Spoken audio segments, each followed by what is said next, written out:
আসসালামু আলাইকুম। আমার চ্যানেলে আপনাদের সকলকে স্বাগত। বাংলাদেশ সেনাবাহিনীর প্রধান ওয়াকারুজ্জামান হচ্ছেন গান্ধীজির মতো সকলের মন রক্ষা করে তিনি চলতে চান। তিনি বিচার বিভাগেরও মন রক্ষা করতে চান, তিনি ডক্টরদেরও মন রক্ষা করতে চান, তিনি বিএনপি জামাত সকলের মন রক্ষা করতে চান এবং যে সকল আর্মিদের বিরুদ্ধে গ্রেপ্তারি পরোয়ানা জারি হয়েছে তাদেরও মন রক্ষা করতে চেয়েছেন। আমার কথা হচ্ছে, ভাই আপনি হচ্ছেন সেনাবাহিনীর প্রধান, আপনি সকলের মন রক্ষা করে গান্ধীজি সেজে কোনো লাভ নাই। আপনি যদি চাইতেন আপনার এই সেনাবাহিনীর মেজর জেনারেল যারা আছে তাদের বিরুদ্ধে গ্রেপ্তারি পরোয়ানা জারি হতো না। আপনি নিজেই বিচারপতির সাথে বৈঠক করেছেন এবং চিফ প্রসিকিউটরের সাথে কথা বলেছেন, ডক্টরদের সাথে যোগসাজশ করে এই কাহিনী করেছেন। এখন যখন তাদের বিরুদ্ধে গ্রেপ্তারি পরোয়ানা জারি হয়ে গিয়েছে, এখন আবার তাদেরকে বাঁচানোর জন্য কাহিনী করতেছেন। কি কাহিনী করছেন? যে তাদেরকে বুঝ দিচ্ছেন তোমরা যাতে ন্যায় বিচার পাও, সেই জন্য আমি কিছু পদক্ষেপ নিচ্ছি। চোরকে বলছে চুরি করো, গৃহস্থকে বলছে সজাগ থাকো। এখন যখন আবার ওনার কথা না শুনে সেনাবাহিনীর অনেক কর্মকর্তা মিলে এমসি ভবনে অস্থায়ী জেল করছে ওই সকল সেনাবাহিনীকে ওইখানে রাখার জন্য, তখন আবার ব্যাপার ঘোলাটে হয়ে গিয়েছে। সকল দিক থেকে এখন সেনাবাহিনীর প্রধান বিলেন বালাস্টার ফুয়াদও গালাগালি করছে সেনাবাহিনীর প্রধানকে। বিভিন্ন রাজনৈতিক দলও সেনাবাহিনীর উপর আঙ্গুল তুলছে। সকলে এখন বলছে যে একটা রিকশালা, একটা ডিসি, একটা এসপি যেভাবে জেলে থাকে, এই সকল সেনাবাহিনীর মেজর জেনারেলরা, ব্রিগেডিয়ার জেনারেলরা, কর্নেলরাও আসামি, তাদেরকেও ওই জেলে থাকতে হবে। এসির মধ্যে এমসি ভবনে অস্থায়ী কোনো জেলের মধ্যে তারা থাকতে পারবে না। আমার কথা হচ্ছে, আপনার এত কিছু করারও কি দরকার ছিল? আপনার সাফ বলে দিতে পারতেন জেনারেল ওয়াকারুজ্জামান আপনি, যে আমি এখন রাষ্ট্রের দায়িত্ব নিয়েছি, রাষ্ট্রের দায়িত্ব নেওয়ার পরে কিন্তু অন্তর্বর্তীকালীন সরকার গঠন করে ডক্টরদের হাতে তুলে দিয়েছি। আমি যদি না চাইতাম শেখ হাসিনাকে হটানো কখনো সম্ভব ছিল না। আমার কারণে শেখ হাসিনা ভারত চলে গিয়েছে এবং আমি এখনো সেনাবাহিনীকে ফিল্ডে রেখেছি, ম্যাজিস্ট্রেসি ক্ষমতা নিয়ে জাস্ট দেশ স্থিতিশীল থাকে। সেজন্য আপনারা রাজনীতি করতে পারতেছেন। এখন কোনো সেনাবাহিনীর উপর বিচার করার কোনো দরকার নাই। সেনাবাহিনী কোথায় কি ভুল করেছে সেটার ব্যবস্থা আমি জেনারেল ওয়াকার নিব। সাপ এই কথাটা বলে দিলে এত প্রবলেম ক্রিয়েট হতো না, আপনি ভিলেন হতেন না, সেনাবাহিনীর মধ্যে এত গ্রুপিং পাকতো না এবং সাবেক সেনাপ্রধান যারা আছে তারা আপনার প্রতি ক্ষেপ্ত না। এখন যে পরিস্থিতি আপনি তৈরি করে দিয়েছেন, আপনার নিজেরও জানেন নিরাপত্তার হুমকি হয়ে গিয়েছে, ডক্টর নিউজেরও সেম জানেন নিরাপত্তা হুমকি হয়ে গিয়েছে। কারণ যে সকল মেজর জেনারেলকে অপমান অপদস্থ করা হচ্ছে, তাদেরকে আইনের আওতায় আনা হবে বলা হচ্ছে, তাদের মনে একটা ক্ষোভ জন্ম নিচ্ছে। তাদের আন্ডারও কিন্তু অনেক সৈনিক আছে, এখনো তারা চাকরি করছে।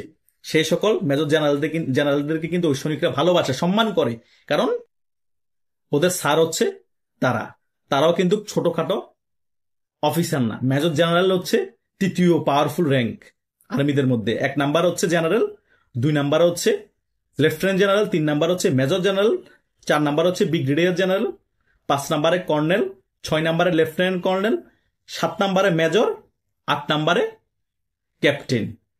এই হচ্ছে যে শীর্ষ পদগুলা। আর সেখানের মধ্যে সবাই এখন যারা আসামি সবাই শীর্ষ পদের লোক, সৈনিক পদের কেউ নাই। তো এটা ব্যাপারটা যেমন নর্মাল মনে করছেন তেমন নর্মালও না। জেনারেল ওয়াকার একদম কলিজে হাত দিয়ে ফেলেছে।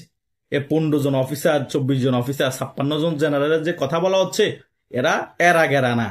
এদের আন্ডার অনেক সৈনিক আছে, এদের আন্ডার অনেক ডিভিশন আছে, চাইলে অনেক কিছু হয়ে যেতে পারে।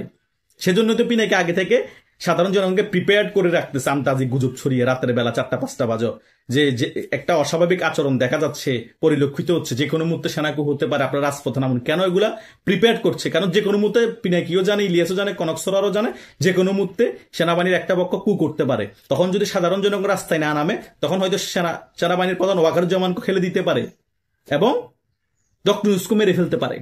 বাংলাদেশে এরকম 1971 সালের পর অহরহ ঘটনা হয়েছে যে শেখ মুজিব বাংলাদেশের স্বাধীনতার যুদ্ধের নেতৃত্ব দিয়েছে।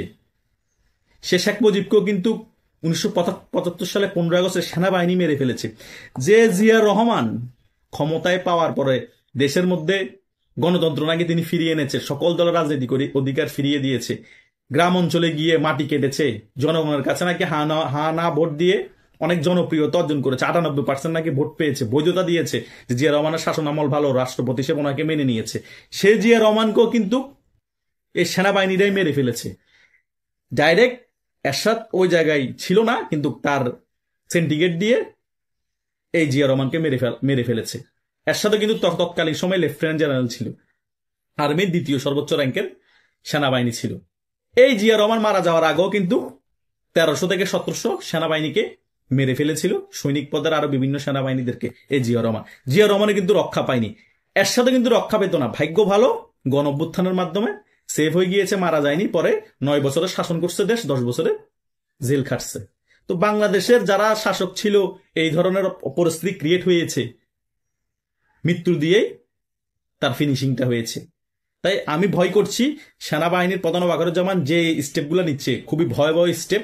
কখন না জানি শেখ মুজিবের মতো, জিয়া রহমানের মতো পরিস্থিতি হয়ে যায় সেনাবাহিনীর প্রধান ওয়াকারুজ্জামান এবং ডক্টর ইউনূসের। যদি হয়ে যায় এটা স্বাভাবিকভাবেই নিতে হবে, অবাক হওয়ারও কিছু নাই, কারণ বাংলাদেশে এরকম ঘটনা ঘটেছে, এটাই বাস্তবতা। তা না হলে তাদেরকে গাট্টি গোট্টা নিয়ে যে কোনো মুহূর্তে ওই ফখরুদ্দিন মনিরুদ্দিনের মতো একটা ফাতানো নির্বাচন দিয়ে কোনো রকমের বিদেশ পালাই যেতে হবে।